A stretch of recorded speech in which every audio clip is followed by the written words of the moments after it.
What is going on, y'all? Welcome back to the channel. Yeah, welcome back. So today we're kind of driving around. We wanted to walk you guys through, show you guys like real life stuff of what goes into getting ready for a big commercial project like we are about to start with this next building at the apartments. So right now we're just driving around. We went down to the apartments earlier today, measured for the temporary fence because we have to have that placed in order so they can come set that up at the job site. And then really the temporary fence, all it is that it just keeps people out, right? I mean, a lot of people don't know that you can actually order a temporary fence and it's just a chain link fence. They'll come up there. It's on these little panels. They'll connect it all together for you.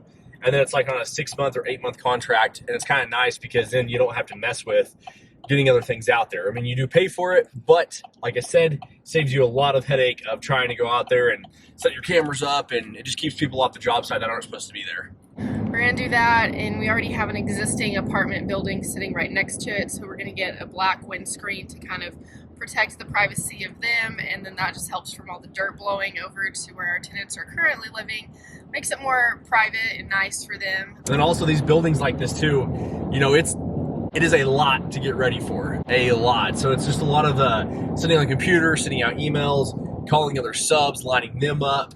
And then also you got to determine too of getting those sub schedules and figuring out how long they're going to be on, like say the rough end plumbing, right, in the ground. So I need to know, okay, well, I give my guys a 2-week period to finish all the rough end plumbing, hooking up the sewer, everything. Well, then that lets me know, okay, well, I can schedule my actual slab pour after because I already have all the footings done. So, I mean, you're just going to kind of line up all these different things throughout the whole process and get you know, all your other guys lined up as well. So Kendall has her tasks to do, and I also have ours. And then at the end of the day, we kind of meet together and look at those different tasks of what we're doing, what we got going. Yep, another big one is just trying to figure out material lists to get everything ordered and to make sure it's there on time so we don't waste any time of the job site just sitting around and our guys doing nothing.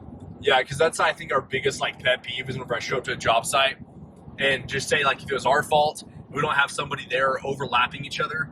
Oh man, that'll drive me crazy. So now we've got it down where it's pretty good now where we know if we show up, we're gonna have at least one crew there working on, and our schedule will be on time. And this building we're trying to get done within about 10 months too.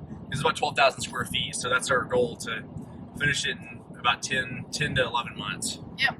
So we just want everything to be ready, prepared, ready to go so we don't waste a bunch of time. We're also going to move one of our cameras because we're going to do a really cool time-lapse video of this whole building. We tried to do it on the last building, but it got kind of blurry and foggy with all the rain and weather and stuff, so it didn't work out. But this building, we're going to do that, so I think that'll be really cool to show you guys like the whole process of the build, the framing, all of it as it goes up. Yeah, and another thing too is like getting cameras. You know, if you're a contractor out there, you know, we have cameras on all 4 sides of our project. So, you know, whether you have, you know, hopefully you don't ever have this happen, but material walking off, or, you know, at middle of the night, someone might be jumping your temporary fence, climbing over. Luckily, you know, with having cameras all 4 sides, that means I know what's happening, who's down there. And then also one of those cameras too will be doing a time lapse as well. So you kind of get like your cool project, just get to see the whole thing go up, but also you have your security as well. Yeah, and the survey company is coming out this week too to mark all the corners to make sure everything is ready and on point for that next building. We're going to get temporary power out there. So it's just a bunch of little stuff that you have to make sure is lined up. Get our permit, you know, ready to go with the city, because once we start doing stuff, we want to make sure that everything's getting approved and passed as we do it, so we're not waiting on that.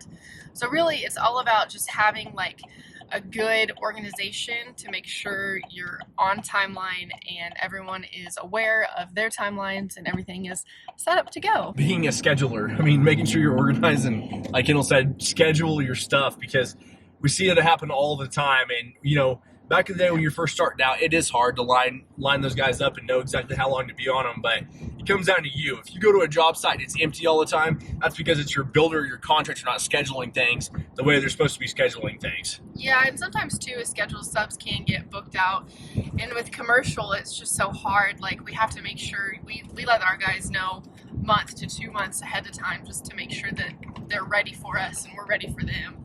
So that's really all it is. It's a lot of busy work at the beginning of a project like this. All the boring stuff that I'm ready for the action. I like to get out there when they're digging and walk at the job site and do measurements and actually be involved. But, you know, you got to do all this stuff to make sure the job goes good. So yeah, this is where the back end of the work is the most important, to make sure it's all ready to go.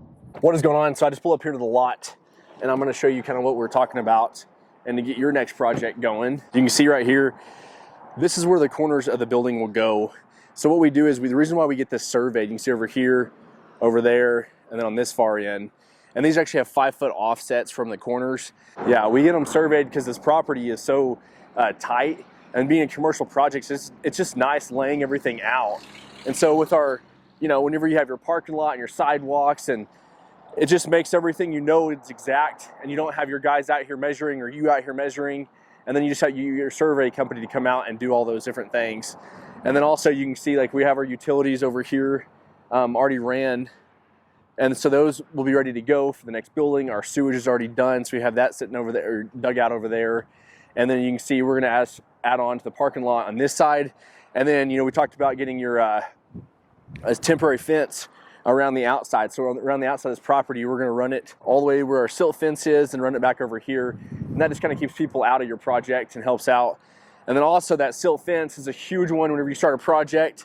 Keeps all that mud and everything from flooding into your parking lot or just running down, to the neighbors down the street. And so we suggest, definitely getting your set up your silt fence when you get that project going, and then getting your corners marked of your building. If you have any questions, feel free to comment below. But that's really like kind of our main things of getting started is, of course, you want to map out your security. Also you're lining up your guys, your subs, as well as, if your builder, if you're working with a builder or whatever, they're lining up their guys. And then, of course, getting your surveyor to come out and mark your corners of your building. And then any site work you have too. So make sure, if you are going to start some site work at the same time, then you want to go ahead and have them out here marking, site work as well. And then, the less you can get the surveyors out here, the less you have to pay. So make sure you kind of do all that at one time. But yeah, that's pretty much it. Get your temporary fence, corners, all that good stuff, and you can get this project kicked off. And, one thing I did forget about was permits, but this one is already actually permitted. We already submitted these a long time ago since there's an exact same building beside it. But yeah, that's definitely a big one. I'm telling you, sometimes the city can take up to 2 months for getting a permit approved. So make sure you are ahead of the game. You have your plans submitted and you have everything they need. And sometimes they'll need a drainage study. They'll need different things like that. And so ask all those questions before you get that project kicked off or submit those plans. So thanks for watching, guys. Appreciate it.